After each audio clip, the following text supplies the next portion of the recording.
Hello, David here, and I'm making an update video on the JP5 Ultralight and specifically parts that have been working and not working. And I'm proud to say that I've used the Ultralight here to make PCC Grandmaster recently, which I'm very excited about. And all of my scores were under the new system after April, and I did have a major match score that counted towards my Grandmaster classification.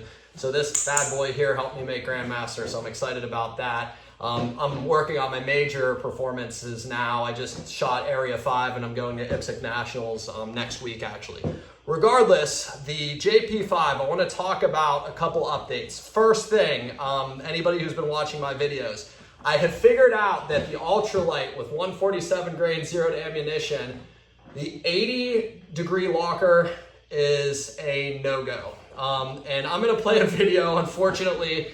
Area 5 match last week, great match, put on at Cardinal Shooting Center. Everybody was, the staff was great, competitors were great. My division had great competitors, Corey Shield, Mark Schulte, a bunch of really good shooters there, so it was an excellent match. Drew Maruski, my mentor, took 7th in carry optics. He did an excellent job, just great match. But regardless, I had the gun jam at a major during a stage, and I'm gonna go ahead and play that now.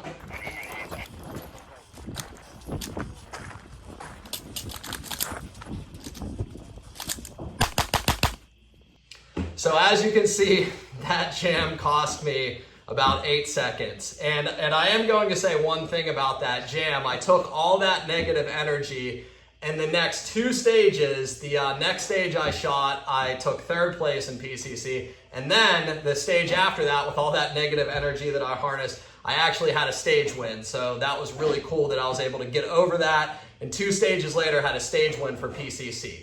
But why this jammed is the locking piece I was using. I've noticed that the 80-degree locking piece in the Ultralight is not going to be a good to go type of situation for 147 grain. So I switched it out right after that stage to the 90 that comes with the Ultralight, and I proceeded to take 3rd in a stage in PCC and win a stage in PCC. So obviously, it didn't really make that big of a difference switching out that locking piece. And I haven't noticed the recoil is too different on this gun. So again, the Ultralight for me, 80-degree locker, no-go with the 147 grain. I also talked to a gentleman that was chief RO there. He was ROing, I want to say it was like stage 5. Aaron, really nice guy. He said that he's running the 90 locker in his, and he tried the 80 and was having issues. So I began having issues with the 80 and the Ultralight. So I would say, like, knowing what I know now, honestly, like, depending on the ammunition, you may want to just rock the 90 in this thing just to be safe. Since I put the 90 in it, I probably have 500 rounds, no problem. So I think that the 90 is the way to go in the Ultralight. I still have the 80 power spring, but the 90 locker, I'm thinking is probably almost certainly going to be what I run in this gun. Another thing, mags. Probably not too surprising. ETS mags, these cheapos, they're like 11 bucks. No. These are no good. You try to run these and they'll eventually get a little bit dirty, and basically the follower will get stuck right there and stop feeding and jam the gun. So just don't do it. Just don't run ETS mags. I don't run these anymore. I was running them because I liked being able to buy like 20 of them for like 200 bucks. Like it was like, oh, I got a ton of these mags.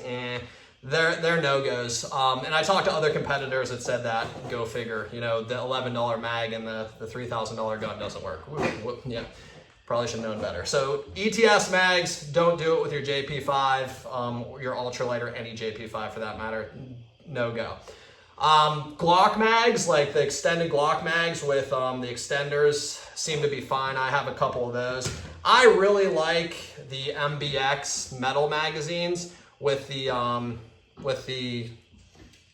base plate. These hold 41, or actually no, 40. I believe it's 40.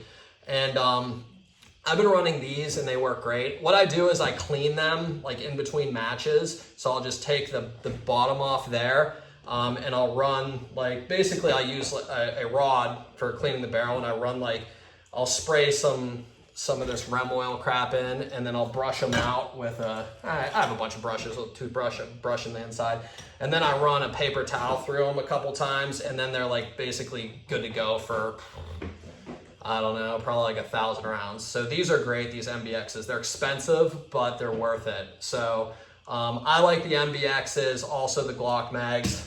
Avoid ETS mags, go figure. Next thing with the ultralight, really super interesting here. I was at a local match probably a month ago, and I was shooting a Texas Star, and I was like going to win this match overall. I was doing great, and all of a sudden I just start missing this Texas Star, these little plates, and the Texas Star is probably, I don't know, like 15, 20 yards away or something like that. It turned out that I wasn't missing, my gun was off, and here's what happened. So I'm gonna show you. So obviously the ultralight has a shroud. I already took the screws out of the handguard. So, the gun's empty obviously. All right, so this shroud gums up with lead and fouling and stuff to the point where it gets so engrossed with it, the projectile starts hitting it on the inside of the shroud, and literally sending the projectile off slightly. I tested it with a target. I left it how it was. It was shooting, and I know people are gonna be like, how is this even possible? I'm not joking saying this gun was shooting 4 inches low and to the left because this was fouled up at 15 yards. I know that sounds insane, but I'm telling you, I grouped like this crappy group at 15 yards. It was probably this big and that low and to the left. Clean this out, group that big into the center of the little 1-inch dot. Like 10 shots made a ragged hole. It was because this was fouled up, this shroud. And the way that this works is you take off this piece here. I'll do that real quick. And I lube this piece now so it'll come out easier.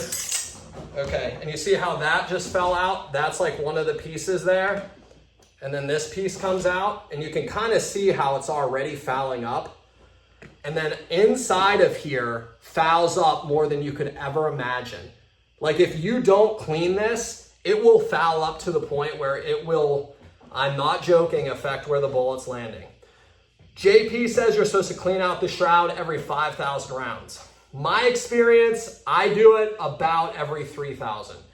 You take off this piece, you take off your handguard, take off this piece, take off these, and then you clean in here.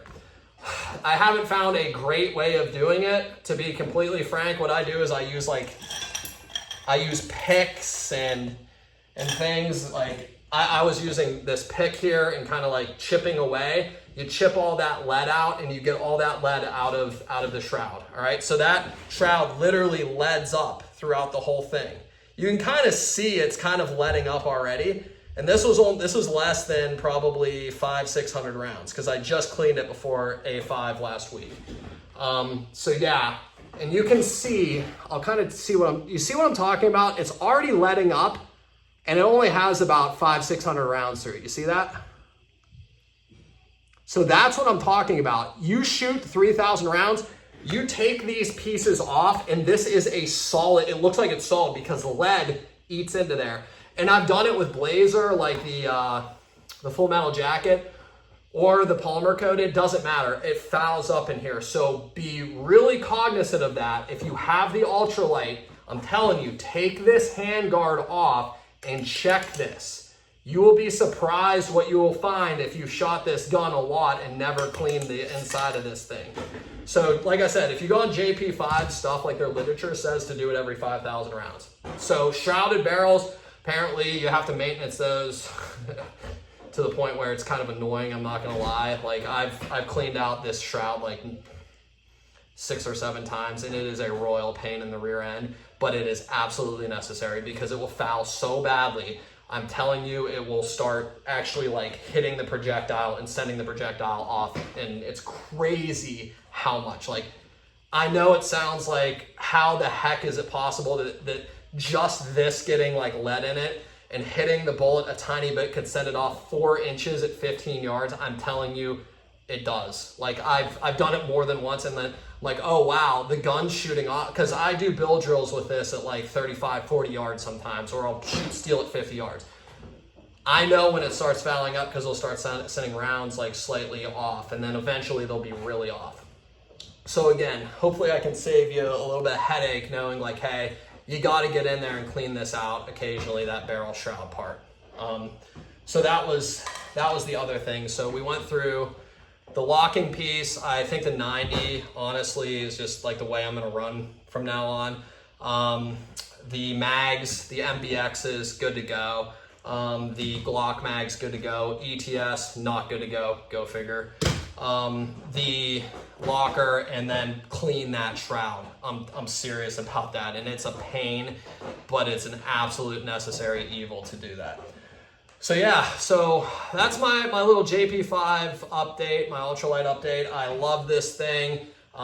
It's going great. It's, again, I did have that jam, but that was my fault. I knew that locking piece was on the edge of the operating window, and I shouldn't have been running it. So again, look at the brass ejection. My brass was not ejecting 6 feet out. It wasn't, and I had the gun jam before, and I knew why. It just didn't have enough to send the bolt back. And that 147 grain's only going 900 feet per second. You're talking about like a 130, 135 power factor. It's not enough. It's not. So hopefully that's helpful to anybody who's running the ultralight. Give you a couple tips there, save you some time and headache with those parts. Thanks.